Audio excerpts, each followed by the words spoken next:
की अगदी खांद्यावरती उचलून घेत मनोज जरांगे पाटील यांची आता ही एका पद्धतीनं विजयी रॅली काढली जाते आहे। त्यामुळे एकीकडे फटाक्यांची आतिषबाजी होताना दिसते, दुसरीकडे त्यांना मोठमोठाले हार सुद्धा घालण्यात आले, त्यांचं स्वागत केलं जातं आहे, औक्षण करण्यात आलंय इथल्या गावकऱ्यांकडून। गुलालाची उधळण करत आणि फुलांची बरसात करत सध्या त्यांचं स्वागत होताना दिसतंय। मोठ्या संख्येने या ठिकाणी ग्रामस्थ त्यांचं स्वागत करण्यासाठी एकवटलेले आहेत।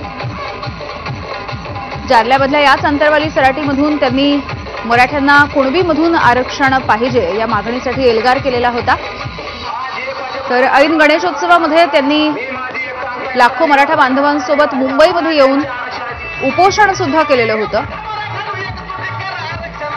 पुन्हा एकदा जाऊयात आमचे प्रतिनिधी कृष्णा केंडेत आपल्यासोबत। कृष्णा, याच अंतरवलीमधून 2 वर्षापूर्वी मनोज जरांगे पाटील यांनी उपोषणाला सुरुवात केलेली होती। तिथेच ते या ठिकाणी मुंबई गॅजेटियर लागू केल्यानंतर पोहोचलेले आहेत। गावकऱ्यांमध्ये मोठा उत्साह आहे। डीजेचे आपण पाहतो आहोत, गुलालांची उधळण केली जाते।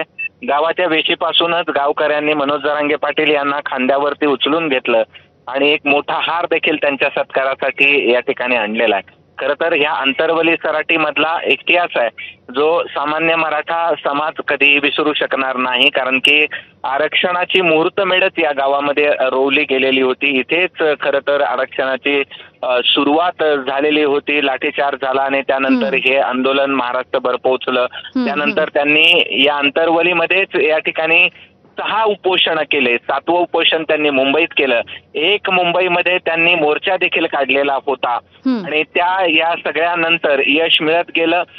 मराठवाड्यातल्या ज्या नोंदी होत्या, ज्या कुणबीच्या नोंदी, त्याचा शोध शासनाने लावला। त्यासाठी शिंदे समिती या ठिकाणी गठीत केली आणि अनेकांना प्रमाणपत्र देखील ओबीसी मधून मिळालेली आहेत। आता मराठवाडा गॅजेटियर लागू केलेला आहे। त्यामुळे आशा आहे की अन्य काही मराठा बांधव सुद्धा ओबीसी आरक्षणामध्ये जातील। यात अभ्यासकांची वेगळी मतं निश्चित आहेत, मात्र जरांगे पाटलांना विश्वास आहे की याचा फायदा जास्तीत जास्त होईल। आणि आता काही वेळापूर्वी आपल्याशी बोलताना त्यांनी असं सांगितलं की आरक्षणाची जी लढाई आहे ते 96% या ठिकाणी जिंकलेले आहेत आणि पुढे या ठिकाणी आता उपोषण करणार नाहीत असं देखील त्यांनी स्पष्ट केलंय। मात्र त्या अंतरवलीमध्ये मोठा उत्साह पाहायला मिळतोय नागरिकांमध्ये, कारण की मराठवाडा गॅजेटियर लागू केलेला आहे आणि त्याचा फायदा होईल असा विश्वास प्रत्येकाच्या चेहऱ्यावरती निश्चित आपल्याला पाहायला मिळतो आहे आणि त्याच उत्साहातून त्यांचं स्वागत केलं जातंय। आता तिथे एक देवीचं मंदिर आहे, तिथे ते जातील, त्यानंतर तिथे दर्शन घेतील।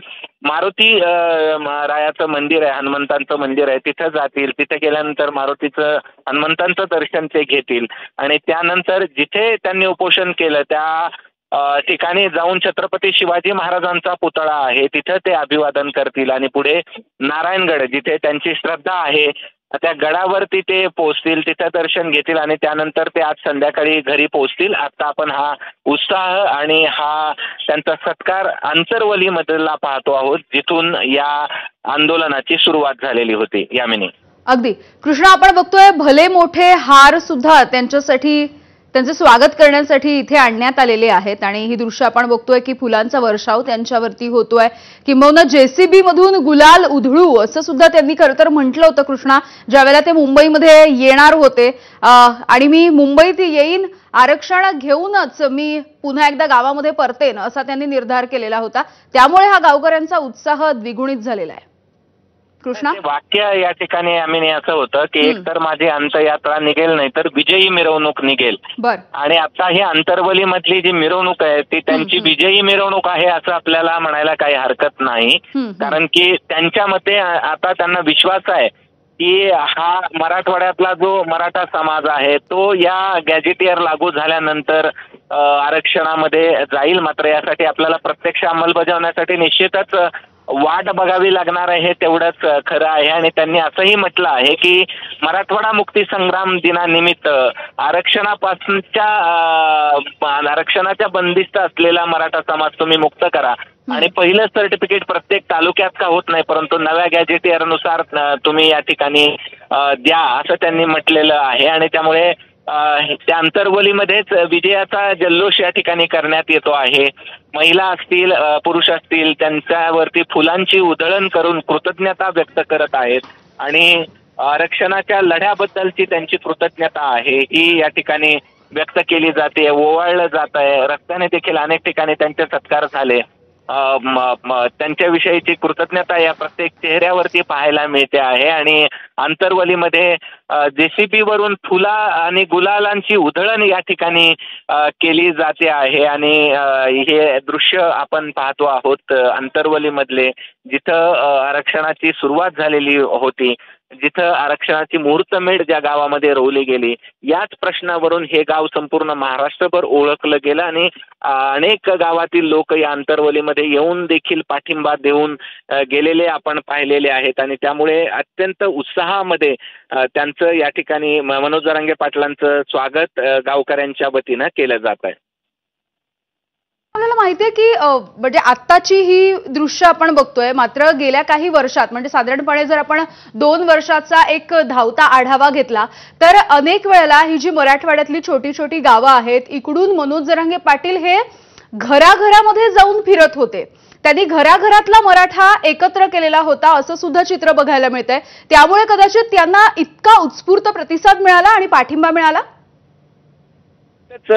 आतापर्यंत मराठा आरक्षणासाठी किंवा मराठा समाजाच्या प्रश्नासाठी आंदोलन आणि रस्त्यावर उतरणारे मनोज जरांगे पाटील काय एकमेव व्यक्ती नाहीत. यापूर्वी देखील अशा प्रकारची आंदोलनं झाली. मात्र हे निश्चित आपल्याला म्हणता येईल की एवढा मोठा विश्वास असलेले जरांगे पाटील हे निश्चित वेगळे व्यक्तिमत्व आहेत, कारण की त्यांना संपूर्ण मराठा समाजाचा पाठिंबा नव्हे तर विश्वास या ठिकाणी होता आणि त्यासाठी त्यांची जी मेहनत आहे ती आपल्याला नाकारता येणार नाही. त्याहीपेक्षा ते भक्कम उभा राहिले, कुठल्याही म्हणजे आमिषाला ते बळी पडलेले नाहीत आणि त्यामुळे त्यांच्यावरती सामान्य लोकांचा विश्वास आपल्याला पाहायला मिळतो आहे आणि त्यामुळेच कदाचित एवढा उत्साह नागरिकांमध्ये आहे. आणि आता जरी आपण म्हणत असलो की अनेक जण अभ्यासक म्हणतात की याचा गॅजेटियरचा फारसा फायदा होणार नाही, मात्र सामान्य माणसाला विश्वास आहे की जरांगे पाटील यांनी निश्चित काहीतरी समाजासाठी घेऊन आले असणार आहेत आणि त्याचंच प्रतीक म्हणून त्यांच्या रस्त्यावरती या ठिकाणी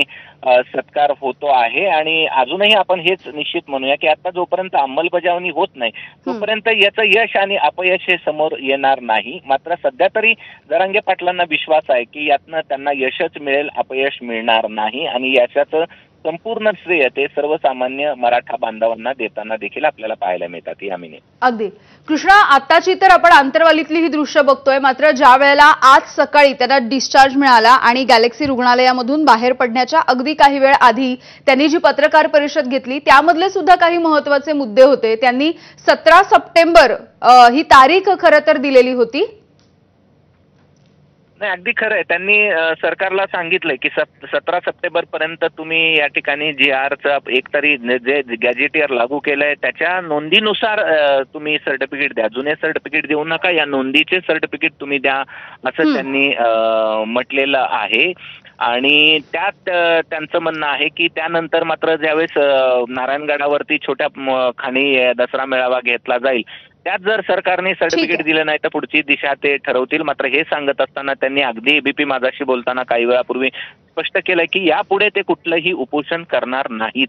वेळ प्रसंगी रस्त्यावरती उतरू, गावामध्ये नेत्यांना येऊ देणार नाही, अशा प्रकारची भूमिका त्यांनी घेतली आहे. मुंबईत आंदोलन करणार नाही असं देखील त्यांनी बोलताना म्हटलेलं आहे आणि तशी वेळ येणार नाही असं त्यांचं मत आहे. आणि त्यांनी हेही म्हटलं आहे की जर याचिका दाखल केली तर त्या याचिकेनं उत्तर या ठिकाणी देऊ आणि जे OBC समाजाला आरक्षण मिळालंय त्याला देखील आव्हान या ठिकाणी दिलं जाईल असं त्यांचं म्हणणं आहे. जशास तसं उत्तर यापुढे दिलं जाईल असं देखील त्यांनी म्हटलेलं आहे. आणि आता आपण जर दृश्यांमध्ये पाहू शकत असू तर हे त्यांच्या मूळ गावी म्हणजे जिथं उपोषणाला ते बसते तिथे देवीचं मंदिर आहे, तिथे दर्शनासाठी ते पोहोचलेले आहेत आणि संपूर्ण गुलालाने माखलेले जरांगे पाटील आपण या ठिकाणी पाहतो आहोत आणि अंतरवलीमध्ये त्यांच्या मोठ्या उत्साहामध्ये या ठिकाणी स्वागत केलं जात आहे. यामिनी अगदी तर ही काही दृश्य आपण बघतोय. मनोज जरांगे पाटील हे सध्या आंतरवाली सराटीमध्ये आहेत आणि आंतरवाली सराटीमधल्या